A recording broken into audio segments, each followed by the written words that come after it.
Starting a new series on westerns. I love old westerns. Specifically, I'd say pre-1970s westerns. I'm 43. I grew up watching old westerns with my dad, so they're very nostalgic for me.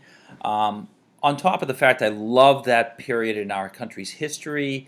Then the films back then were clean, family friendly, even if they were action adventure. So I would say probably I'm a huge fan of John Wayne, but Jimmy Stewart's probably my favorite Western actor. Winchester 73, and of course The Man Who Shot Liberty Valance were just two of those.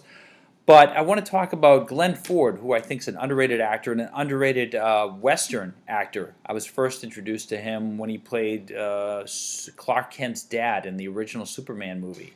Um, let's see here, was in a ton of movies. Ton, as in dozens. He was in 3:10 to Yuma and I believe several other westerns. Now, the one I want to talk about specifically is called The Violent Men. I saw it recently. It's a really, really interesting, good movie. It's about an ex-soldier who just wants to have a plot of land, and this land baron who's trying to take over all of the surrounding land. He has an insatiable appetite for everyone's land.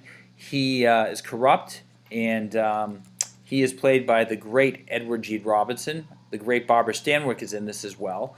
And eventually, the main character, Parish, Glenn Ford's character, gets drawn into the land wars. But what's interesting about this is when he gets finally drawn in, his mindset is unlike other protagonists in movies where they learn, they kind of bumble along, they make mistakes, they trust people. He, at this point, once the switch goes off and he's in, he's one step ahead of the bad guys throughout the entire movie, from the scene in the bar where he confronts the hired gun to the very end.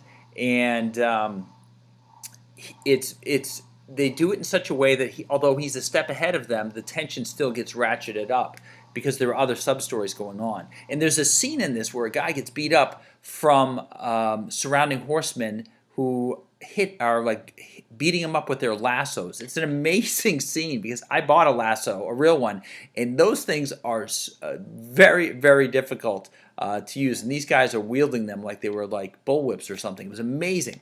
Anyways, The Violent Men, very interesting movie. I really enjoyed it. I think it's an underrated hidden gem. I would love to hear what people think about this, and also give me your feedback on westerns you really appreciate, and hopefully I can get some new ones to see out of this. And again, I love pre-1970s, the Technicolor, but I'll go back as far as Stagecoach and watch black and whites as well. So thanks for watching.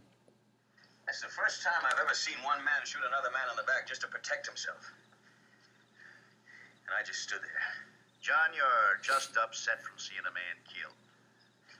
Mr. Vale, I saw too many men killed in the war for just one more to upset me. Oh, no. There's something big building up in this valley. In the Army, we used to call it enemy pressure. First, Wilkinson's brother Cole comes back from Texas to help him.